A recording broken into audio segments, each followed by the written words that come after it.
Hello, and welcome to another enlightening episode of Beyond Autistic Burnout, the show where we explore the hidden depths of burnout and how it affects the lives of ADHD and autistic professionals.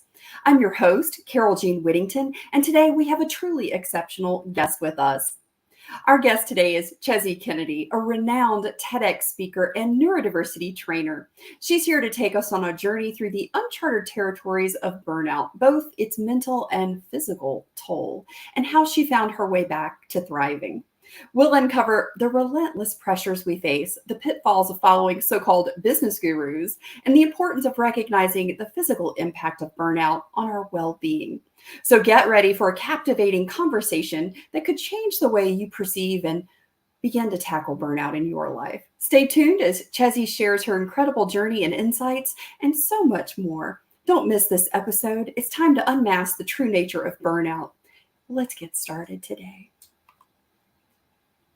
Welcome to Beyond Autistic Burnout, the talk show designed to empower ADHD autistic professionals like you to thrive in your career, life, and beyond. I'm Carole Whittington, an ADHD autistic business professional who's not just surviving, but thriving after decades in burnout. And I'm thrilled to have you here with us.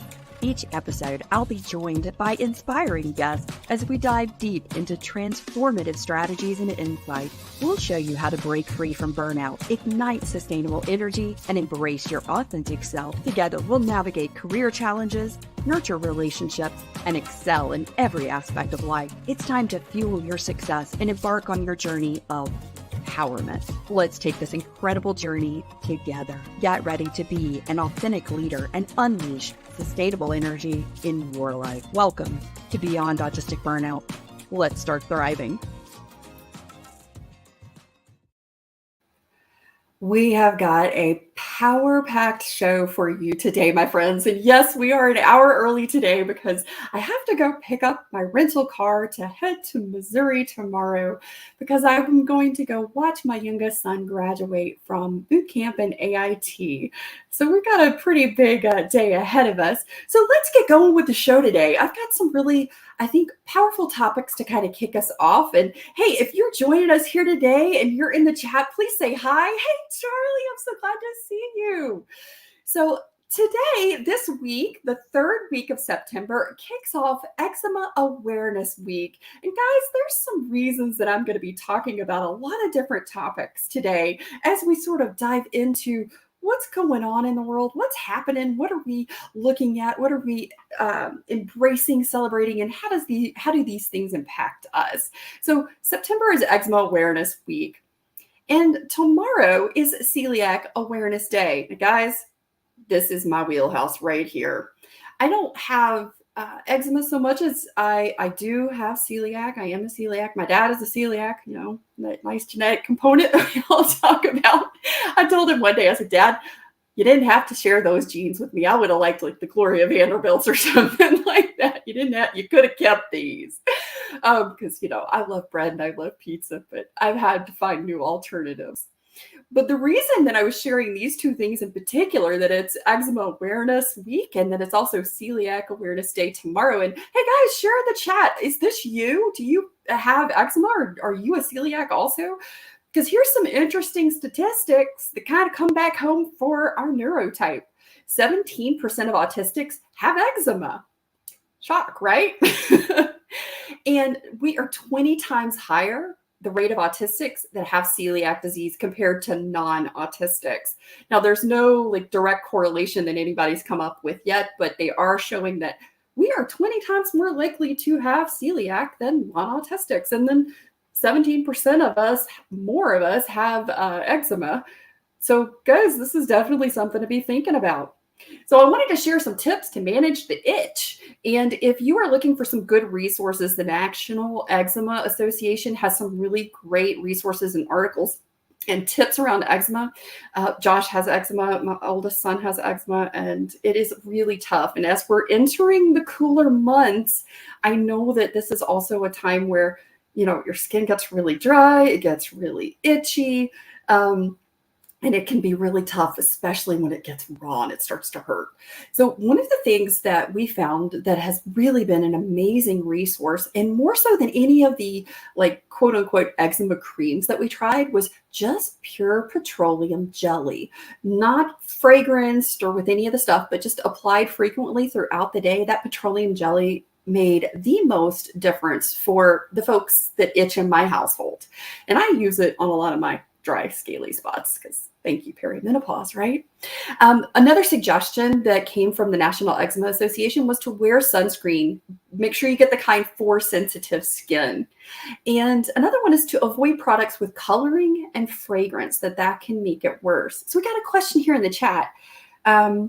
How do you get tested for celiac? So it can be done two different ways. You can get tested for celiac with a blood test, and you can also have it done through a biopsy of the stomach lining. There's several different ways. They've advanced way beyond when I was originally tested. So definitely go check it out. But those are some of the ways that are there.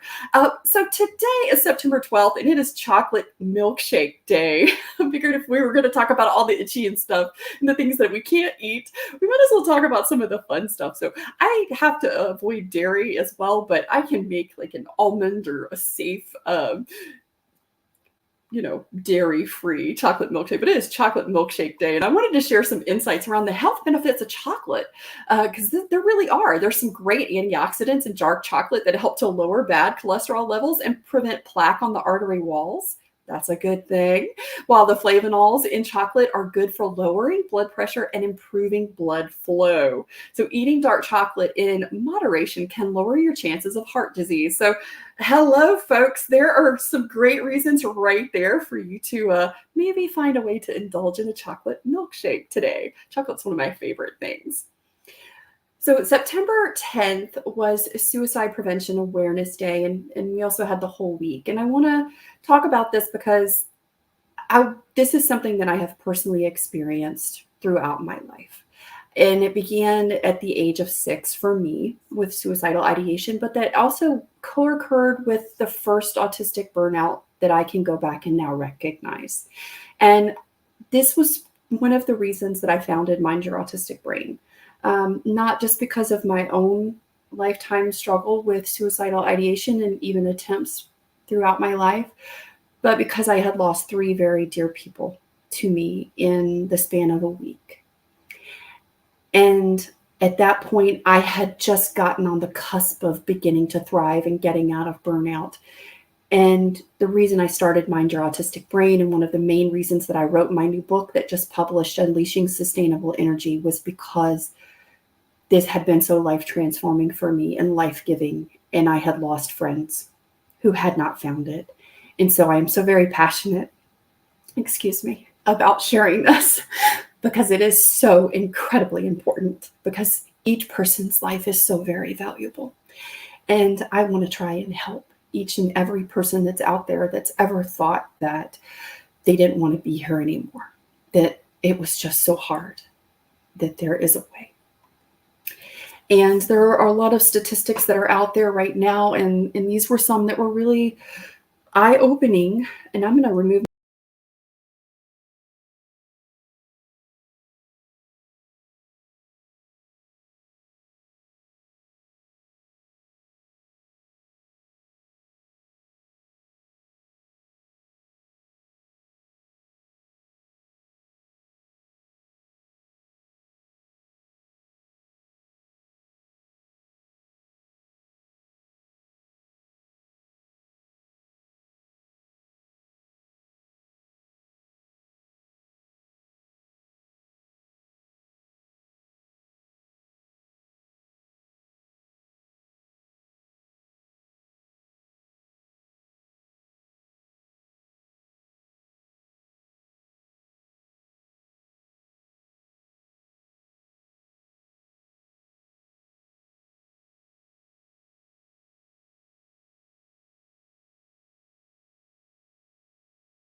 women who are both autistic and ADHD. This was something that was really important. we need to be here for each other and to be supportive of one another. And I know Charlie, who is part of Awesome Charlie, is a phenomenal advocate and is so incredibly supportive. And this is something that she speaks about. So if you are looking for someone to come in and speak around this, please do contact Charlie. In the United States, you can contact the Suicide Crisis Hotline at 988, and they have a really wonderful resource online if you go to their website for neurodivergent access, which is really, really nice to see. And if you're in the United Kingdom, you can go to findahelpline.com. Okay. Sorry if that was a little hard for anybody. I apologize. It is an important information, an important conversation for us to have. So this October, I am hosting a Lunch and Learn series. I try and do one every month, if not every other month. And in October, the Lunch and Learn series will be around the power of acknowledgement. And this will be with Miss Judy Umlas, who is the author of The Power of Acknowledgement.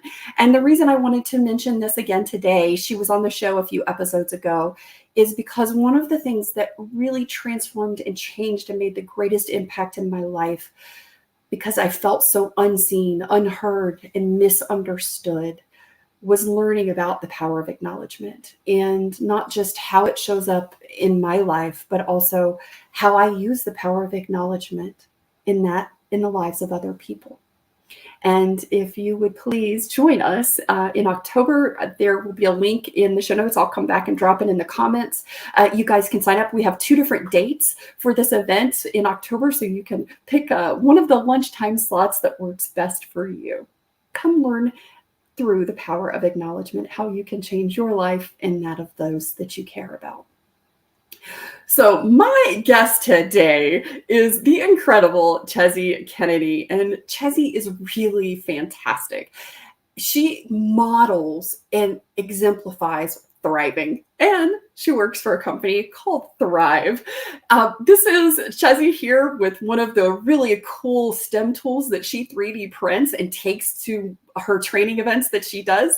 And this is one of the models that she 3D printed and painted. She's got a really cool channel on Instagram, and I'll make sure I've got that down in the show notes as well so that you guys can check her out.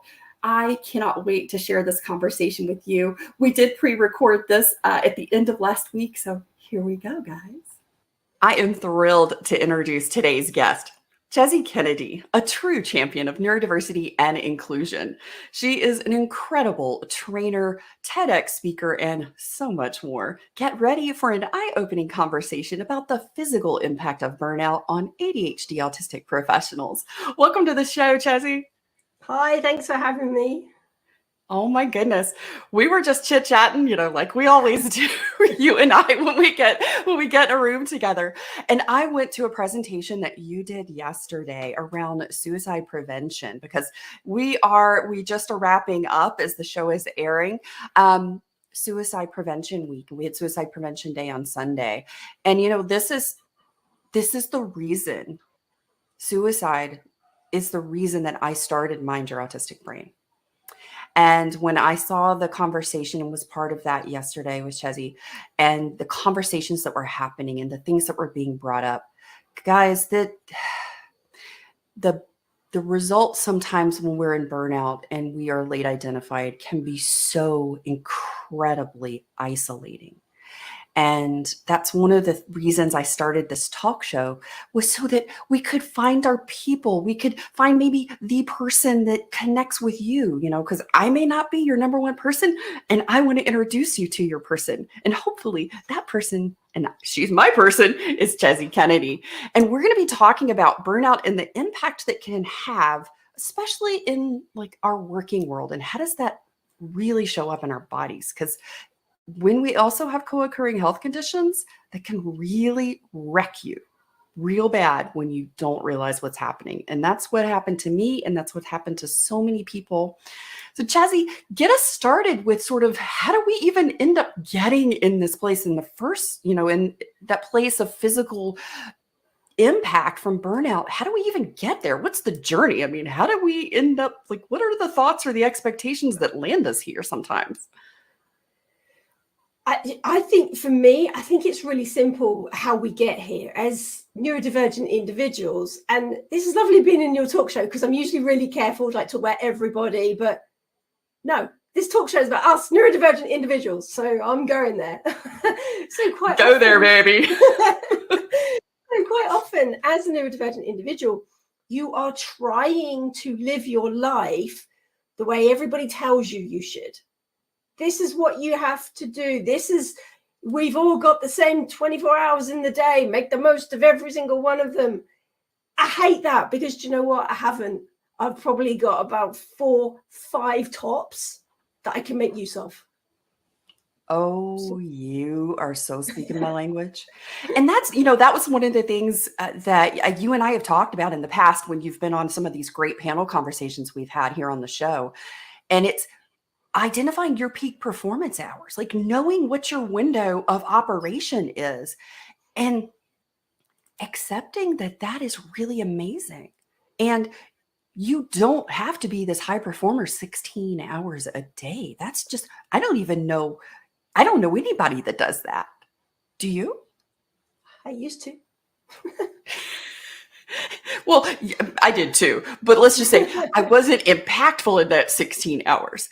And it's interesting when you start to identify like your peak performance hours and you start working with your brain and your body and find, what that time of day is for you and like your communication styles. This is something else you and I both talk about is, identifying your communication styles, but it's those expectations of like, grind it out. We got the same 24 hours. And I'm like, no, we don't have the same 24 hours. Yeah. What else kind of comes up in this sort of how do we get here conversation, Chezzy? I think it as well as a lot of not really understanding who we are, how our bodies work. And we're constantly, I think one of the things, particularly late individuals who are diagnosed late, you have a lot of shame and a lot of guilt that you carry around. And you're always thinking, oh, if I can just master this, then I will be better. And that then it's never going to happen. If you're trying to work a way that your body and your mind just doesn't, you're never going to hit that point. Yet you'll keep trying and you'll keep reinforcing the fact that you're doing it wrong. And you're not doing it wrong because you're not following the steps. You're doing it wrong because that's not the way your brain is designed to do things. Okay, so yesterday in that fabulous conversation, I love being part of conversations like that, especially when there's so many of us in the room sort of sharing and talking. And the chat box was kind of like lighting up as all you guys were talking yesterday. And I had this like, I don't know about you, but I've been tossing around like neurotypical, neuromajority. None of those terms really seem to fit. And yesterday I had this like light bulb, massive like aha shift. And I have looked at it, and this is my word now, Chezzy, neurodominant. Yeah, like it. Because it's like, who writes history? Well, the winners of whatever battle we fought, right? Yeah. And I think that's a lot because, we hear this conversation, I'm living in a world that's not designed for me, right? And I think when we're talking about this conversation of like, how do we get here? A lot of it is the world isn't designed for us. But the thing is, we've been part of the world since humans have existed. Our neurotype has existed. Yeah. And it's kind of like who wrote history? Well, it's the neurodominant group who I don't think is a majority, which is why I think neuromajority is not a good term anymore. I think we are the majority. But I think we are more collaborative. We seek to work together. And so therefore the dominant folks who are like the bossy ones showing up saying, well, this is how we're doing it. And this is how it goes. And, we're just going to like go ahead and organize and plug all this stuff in. And, the rest of you guys either put up or shut up. Right. And I feel like that's kind of what's happened. And I think we've got to start taking, because it's those, we have been shoulding ourselves to death. I should be able to do it like this because it's expected or people say this is how you should do it. I mean, I can't tell you how many jobs I have worked 60 and 80 hours, taken everything home, worked on weekends and at night just to hit what I believed were the thresholds or the expectations, because no one set some clear expectations for me. What are your thoughts on that? It's actually really, really sad. And as you were saying about that name tag, it's really interesting because I have such a hang up on the different terminology that's used. But equally, I understand we need to have it because it's an easy association. But I don't want a them and us culture. I don't want there to be two tribes, which is why I really don't like the term neurodivergent, because it just makes me think of that film and how everybody is pigeonholed. So I was for a short period of time thinking, no, I really like neurominority, neuromajority. And then quite rightly, somebody called me out and they said, but actually, I'm already in a minority group. And now you're telling me because I'm neurodivergent, I'm now a minority of a minority group. And I was like, wow, okay, I can see that's problematic too. But it's like, where do we go with this? So I decided to take a different frame point on it completely. I was like, you know what? How individuals want to identify, that's okay. Be whatever you want. Just pick. If somebody's using a saying that you're not comfortable with, then let them know. Or if you're not sure, just ask. But we need to stop taking offense because someone's got it wrong. And I'm going to say it here, and I'll probably get flamed for it. I think a lot of autistic individuals, we are the worst for doing it. Someone's trying to help, and they've done a post about that. We need to support neurodiverse individual. What do we do? Suddenly they're flamed. An individual cannot be neurodiverse. You've missed the point completely. Somebody is trying to help. Someone is trying to be an ally. Stop. Take a breath. Move on. Oh my gosh, yes. And when we're carrying that type of, and it comes from a wound. Let's just call it all out. Let's just go ahead and throw all this out on the table. That comes from a place of a wound. When you've been othered and bullied and picked on, and you finally found an answer to what's been going on in your life and kind of who you are, then we can get entrenched in our rightness. And that can be the rightness of the words we've chosen for ourselves. But in the expense of compassion and curiosity and grace. Yeah, absolutely. And that is what creates bigger barriers and greater challenges. And it does not allow for an open conversation and connection. And connection is what we're looking for. Absolutely. Yeah. And that's when allies are so important, because as we've already established, the allies can work way more hours than we can. So if we get it right, our allies can champion our cause when we're needing to rest. But if we scare the allies off, they're going to think, I'm not even going to try because I might get it wrong. And then I'm going to get attacked, and then I'm going to get called out. That's not okay. We've got to connect with kindness. Yes, we do. So as we're kind of like shifting into our next part of our conversation, because we've talked about sort of the expectations, and I feel like the conversation that we've just had really kind of ties into that, because, from my side of things, I'm talking about how do we restore from burnout? And for so many of us, it's starting and beginning to identify where energy is pouring in and where energy is pouring out. How many holes do you have in your energy bucket? Yeah. And I think, mental and thought energy is some of the greatest expenditure for so many of us, especially if we get caught in thought loops, because that loop hasn't closed. We haven't gotten a closure or an understanding. And I think when we're talking about our expectations around what we should be able to accomplish in a day, the expectations that we think other people have of us, and then the expectations we have of ourselves, especially when it comes from a place of emotional safety needs, because so many of us, one of the biggest number one unmet needs in the work that I do in the unveiling method is the need for emotional safety. Mm. And for so many of us who have gone our entire lives being unidentified, that has been, trauma, and the impact of that has really played a big part on not feeling emotionally safe. And so when we're at work, we're usually doing ourselves to death because it doesn't feel safe if we don't, if we're not the best, if we make a mistake. How do you think some of that has some of that shown up for you, Chezzy? And what are some of the experiences that you've had that kind of led you to your burnout physical breakdown?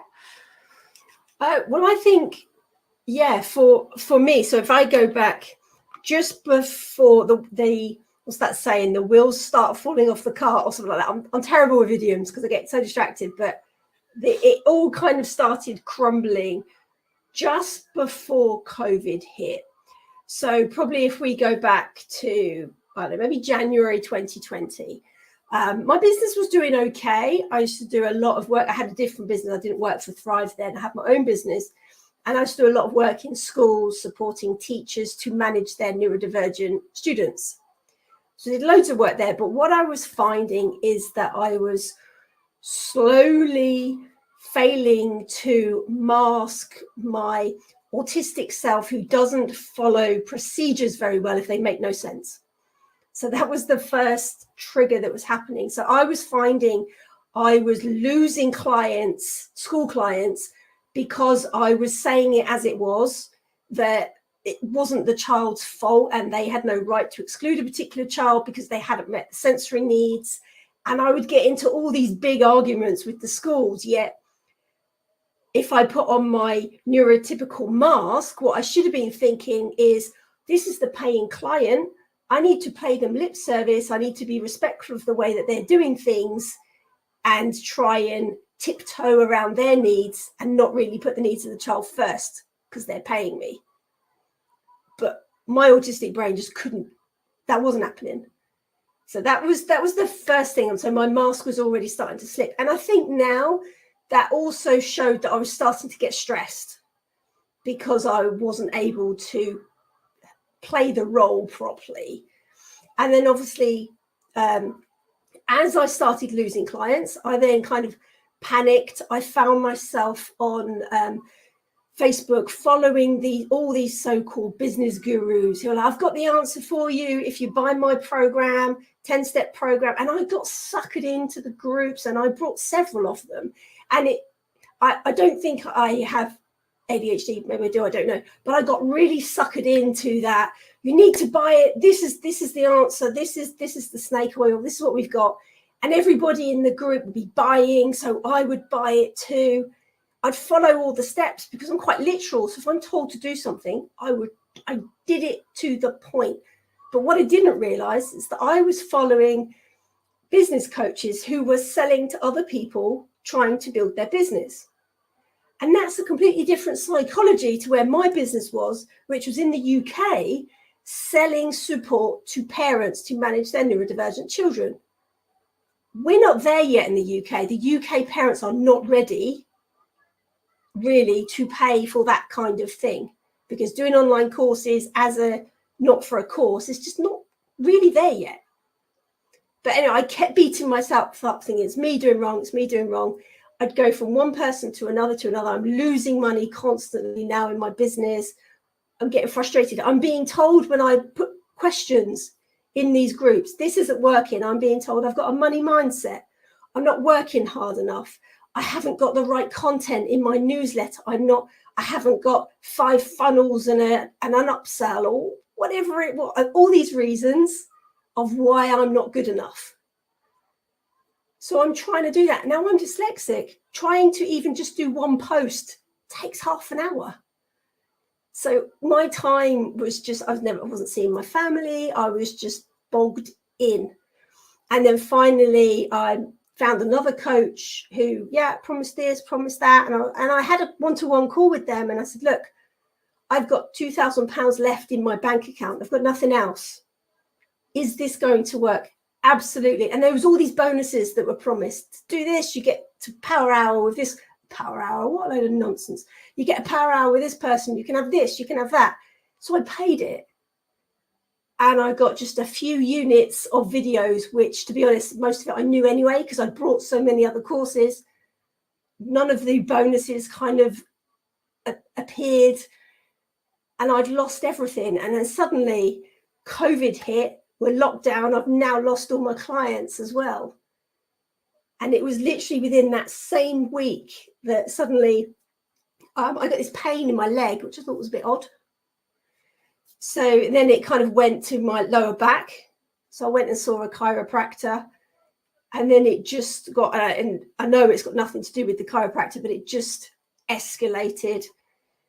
And within a few months, we were in full lockdown, and suddenly I couldn't walk. I couldn't even sit.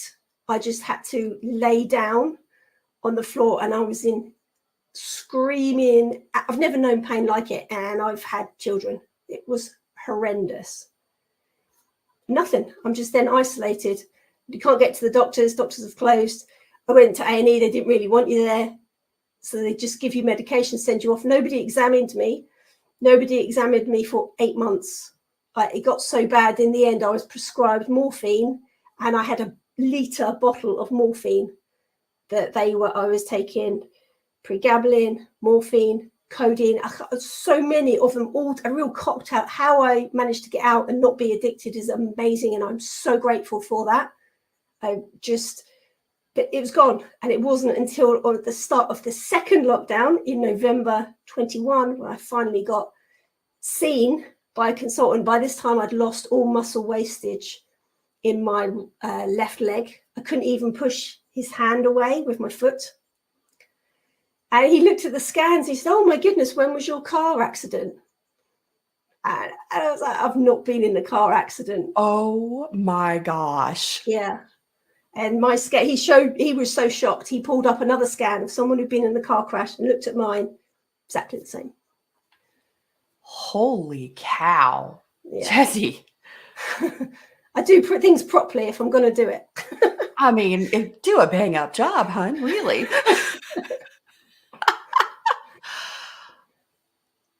Oh my goodness. Yeah. So how did you go from there? Like, what were you thinking in that time frame? I mean, you're not able to work. You're not able to do anything. Your body is basically revolting and saying, hey, hold up. You've onboarded so much distress, so much negative stress that, you're now showing up in the physical world. And we're going to take it to the degree that you really have had a car wreck in your life. Yeah. Oh my goodness. What were some of the thoughts as he was telling you this? And, sort of what was the journey here? So my initial thought when he told me that is I just laughed. I was like, that'd be silly. And that was when he brought up the other scan to show me. And I started telling him, because he couldn't understand. He said, well, what else has happened? What else significant has happened within your life recently? And he was probably thinking for me to say, oh, I fell out of a tree or something random. But when I started telling him, and he just looked at me and went, it doesn't happen often, but stress can do this to an individual. So from that point, he was like, oh, we're gonna have to operate on you. It should be about a 2-hour surgery. They got me in really quickly, which was amazing. But my back was so mangled, it actually was 5 hours worth of surgery. I even shocked the doctor with that one. But amazingly, I woke up from the anesthetic and the pain had gone and I could walk. It was amazing.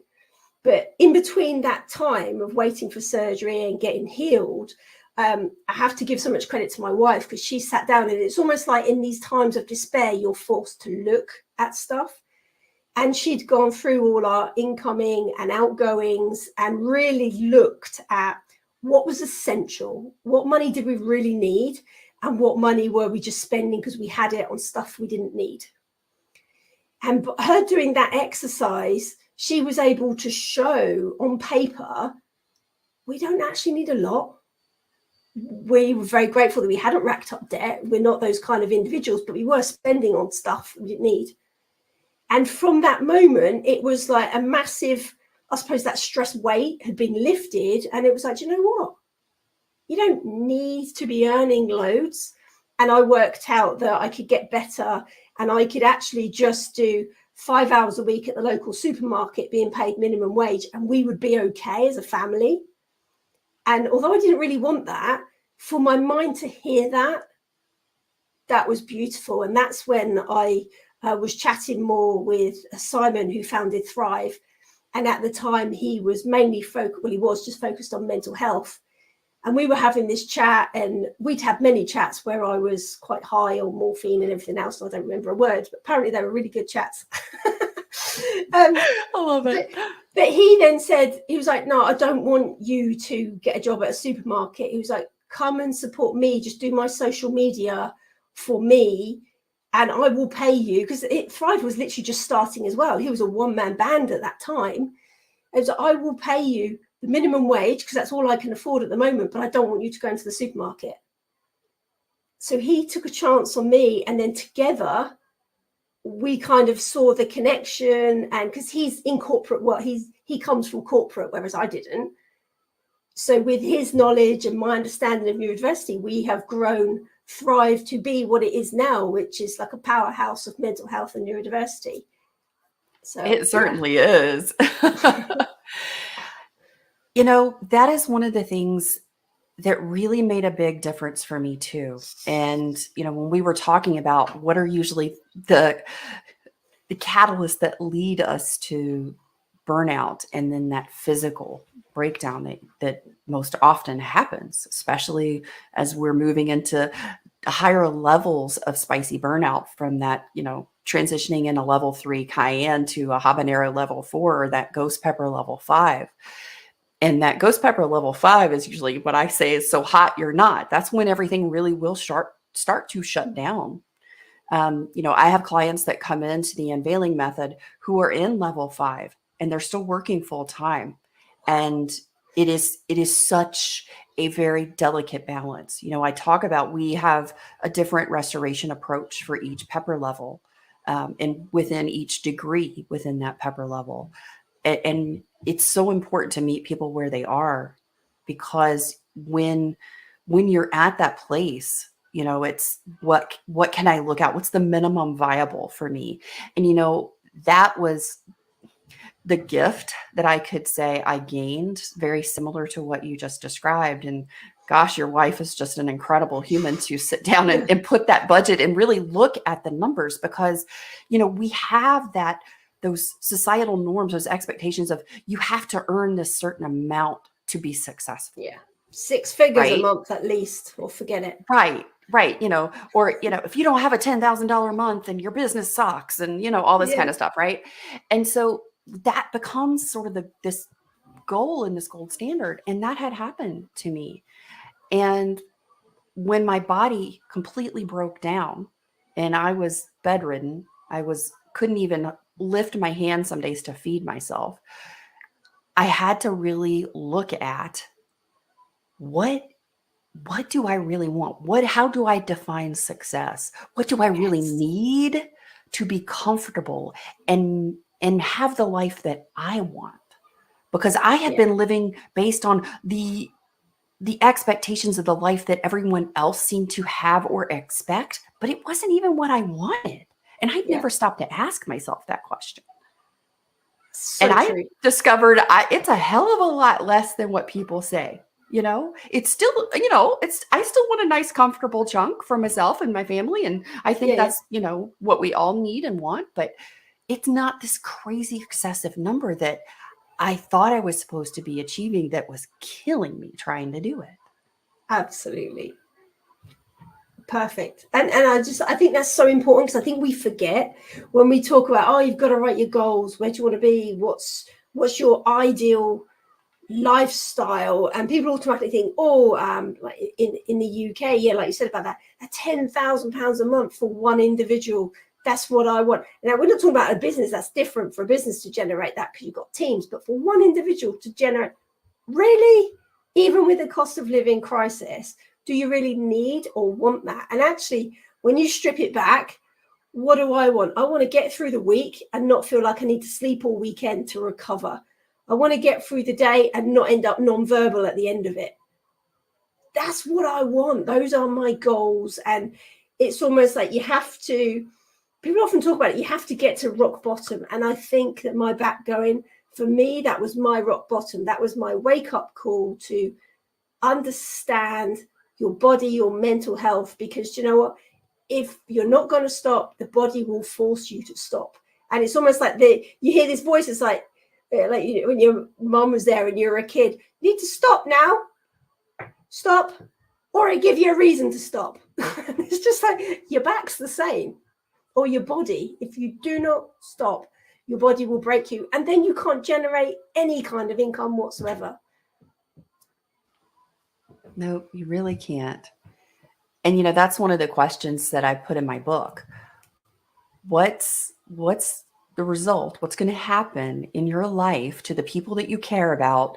You know, your partners, your children, your fur babies, even, if you hit a place of burnout where you completely start to shut down. Yeah. What's going to happen there?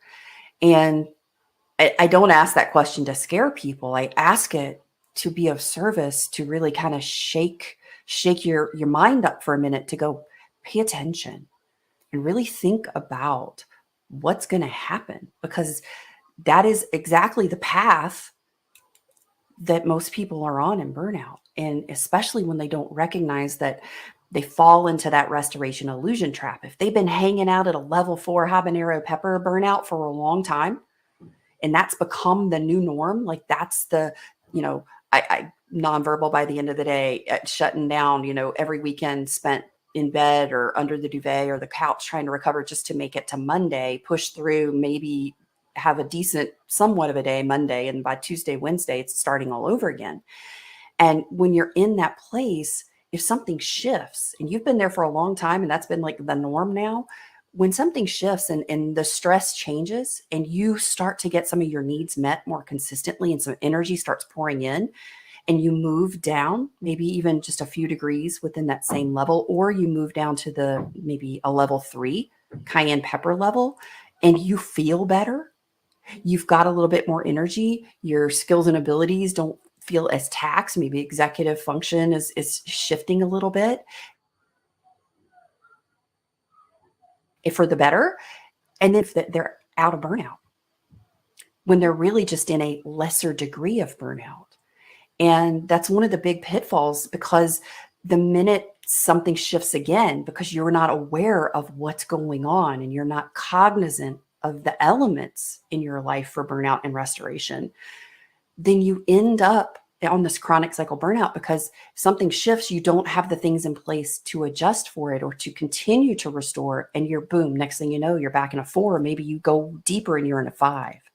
Yeah, absolutely. I think the important thing with burnout, which a lot of people don't realize, it's not a case of if I burn out, it's when.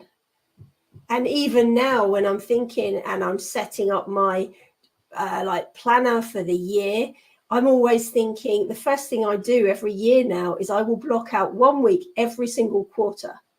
That's non-negotiable. That is blocked out. Occasionally, so like this week, for example, I've had to move my week just by 1 week, but I feel okay and I feel like I can manage that, but it's still there. And I will constantly do things to make sure that I don't burn out. If somebody wants a call with me and I think, do you know what, I've got a really busy day that day, I'm not going to be able to do it, I'm not taking that call, I will move it. And it's those little things, giving yourself permission to know burnout isn't like, it's not shameful, it's not a bad thing, that as particularly as autistic individuals, we're just not designed to be on that treadmill. And there's no shame from saying, you know what, I'm going to protect myself from burnout, because if I don't, it will. If I don't do anything, it will get me. You can't argue with that. Nope, you sure can't. So Chezzy, how did you, what began? Because I know you started working with Simon and you started to, you know, sort of restore in your own health, right?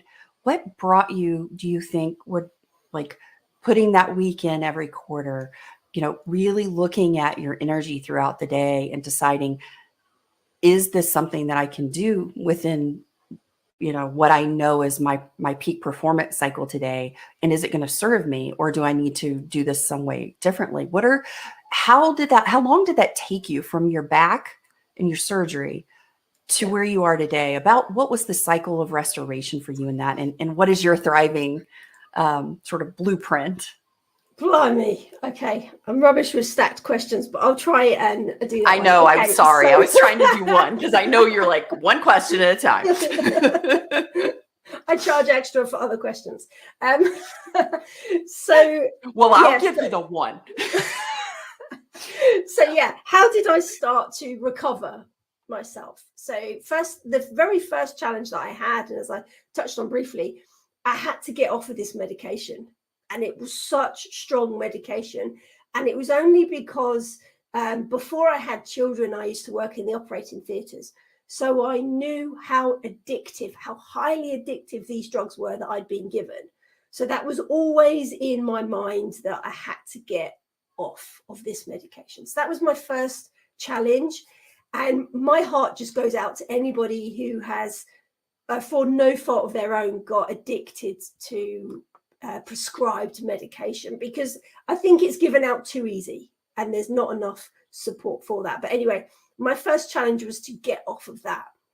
But fortunately, at that time, like I said, I was 8 months on the floor, and that's not an exaggeration. It's literally 8 months. I couldn't do anything. And now I'm somebody I always like to be doing. So I discovered miniature painting then.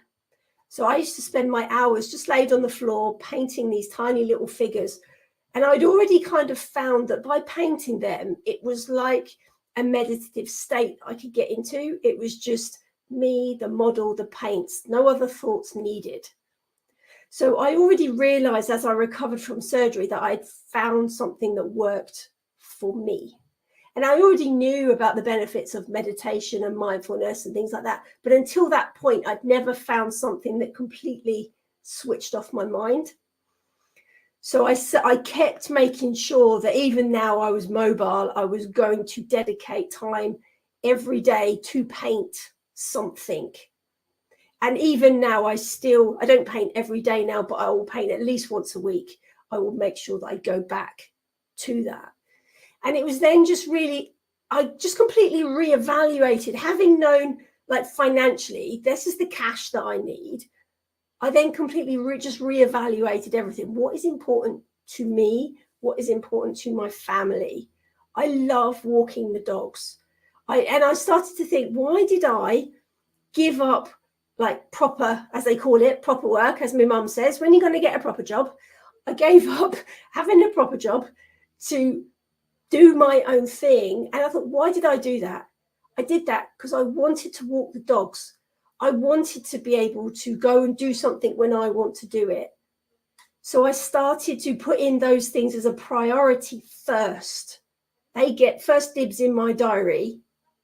For the rare occasion, maybe I've got to travel and I can't walk the dogs. But that, to me, that's first dibs in the diary, is walking the dog, making sure that I will not look at anything after 5 p.m. Laptop goes off, don't care. Weekends, not happening. I'm not even looking. I don't care if there's an emergency. I've worked in life and death situations. This isn't a life and death situation. And I heard the mantra of somebody else's poor planning is not an emergency on my behalf. And I love that, because it's like, not my problem. I'll deal with it, but I'm not joining your chaotic energy. And I think that was setting boundaries, I think. I usually try not to use a million words, and I just have. But I think the easy thing is I set boundaries for myself and I stick to them. And I regularly check. And if I do struggle, which I do, I'm only human, there are times where I do feel, in fact, just these last couple of weeks, I felt my mental health not dipping into depression or anything like that, but I felt my mood go slightly. I know if I'm getting stressed, because things will make me quick to get emotionally dysregulated. So I can catch it now. I can recognize it. So I've started journaling again. Every morning I'll wake up and I'll just do some journaling. I'm reading again. So I'm aware of what I need to get off. So the biggest thing I did was I got off Facebook. The stuff gets posted because of Thrive, but I personally do not look at the platform. For me, it was a real negative space of FOMO and nastiness. I only use LinkedIn to put, Instagram to photograph my little models as just like a way of keeping the photos. I don't care who else looks at them. That's all I use it for, as a storage place for me. And yeah, I use LinkedIn because I'm giving out content, I'm serving. but I don't expect anything back from anybody on LinkedIn. And if there's a spicy conversation going on, I won't get involved. So Chezzy, those are some incredible insights that you have shared today about your journey to thriving from that rock bottom of my body in burnout has just decided to revolt. You just said, no more, we quit. As we say in the deep South, calf rope. The calf got roped, it was down, it was over, and that's one of the things is, we call it in the unveiling method, your thrive destination statement. When you're crafting from a place of intention and empowerment, this is what I want my life to be. Walking the dog, that's the priority there. And we have those non-negotiables for the things that we need. And it's not about, oh, I want it. It's sometimes those things are the things that we need, because those are the things that energize us. Those are the things that create the life that we envision for ourselves. And I love what you do with Simon Nichols at Thrive. And Simon will be on the show in a couple of weeks, guys. So stick around for that conversation, because we're going to dive into and learn a little bit more about Thrive and what they do. But Chezzy, I love that what you guys talk about is we want to help one person thrive every day, because that one person that we help thrive is going to touch the lives and ripple out to so many others. And that is absolutely what I seek to do here as well, so that you are helping one person thrive. How can people connect with you, get in touch with Thrive, engage your services? Because you are an incredible speaker. And I'm telling you, trainer, speaker, it is all about Chezzy Kennedy, guys. Do not miss out on connecting with her and bringing her into your company. So share a little bit about where people can find you, where they can work with you, and some of the things you guys have coming up right now, because I know you do some free webinars. Yes, we have. So probably the easiest way to connect with me is on LinkedIn. So it's Chezzy Kennedy on LinkedIn. Simon is also on LinkedIn. We've got a Thrive page. So it's time to number 2, Thrive on LinkedIn. You'll find us there. Just for a bit of friendly competition, last year, Simon and I both did a TED talk, and we're in competition so you can get the most views. So go and view mine. There's no such thing as a naughty child, and I'm sure Si will promote his, but I'm not promoting his because I want everyone to watch mine. I love this. I love some healthy competition. There you go, guys. Go watch. So every month we do a free webinar. We tend to alternate between a mental health webinar or a neurodiversity webinar. The pre-records are all put up on our YouTube channels. That is Time to Thrive. You'll find us there. And our one, that's always the last Wednesday of the month at, I think it's 12 o'clock British summertime there. But you can sign up, and even if you can't make it, you get the replay. And this month we're talking about mental health and infertility. So it's going to be a really interesting conversation there. Oh, yes, it is. That's a very good one. I know lots of folks in our community that would really benefit from that conversation right now, that are experiencing some of those infertility challenges. And, that hits your heart, and that's a hard place to navigate. And you always need some support in that.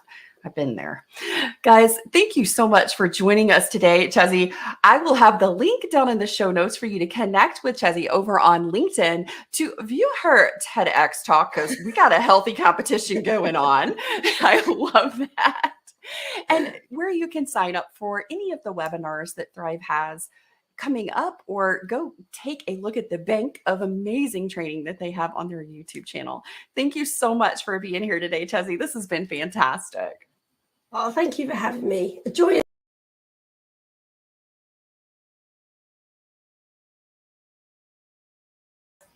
Well, it'd help if I unmuted, wouldn't it? Thank you so much for being here with us today. Chezzy is such an incredible gift. She is a wonderful friend. And I tell you, I don't ever have a conversation with her that I don't walk away really thinking differently about something that we talked about some experience that I'd had in my life. And we sincerely hope that this conversation we shared with you today met you where you are, let you know that you're not alone. And to take this a little further, last week I had the amazing Kanan Techchandani talking all about organizing as an ADHD autistic human. And we have a fabulous workshop as part of the Mind Your Autistic Brain third annual Self-Care September series. We are hosting a live Create Your Calm event with Kanan coming up on Tuesday next week. The link will be down in the show notes. I'll make sure that it's there. Please go sign up. We would love for you to join us. This is a free event. This is offered as part of the Self-Care September for Mind Your Autistic Brain.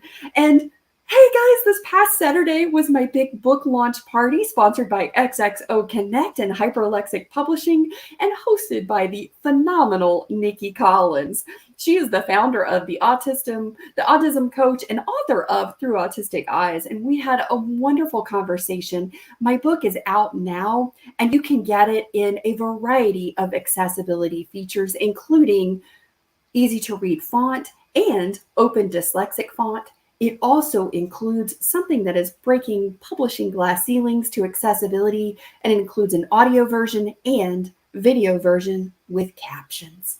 Because when you're in burnout, sometimes how you take in and process information can change, not just from day to day, but from moment to moment. And quite often, one of the skills and abilities that we can lose temporarily or that can really be impacted is our ability for our eyes to team and track to read. So I wanted to make sure that everyone had as many accessibility features to this life-giving book as absolutely possible. Guys, thank you so much for being here today, joining me, sharing time together. This means so much. Gratitude flows as we come to the end of another incredible episode of Beyond Autistic Burnout. Thank you for being a part of this empowering journey. I'm Carole Jean Whittington, and I'm inspired by your commitment to growth and resilience. Keep applying these insights to your life, and remember, we're here every step of the way together. Share this show with others who could use a boost of empowerment, and let's create a ripple effect of positive change. Until next time, take care, stay energized, and keep thriving, my friend. You are not alone.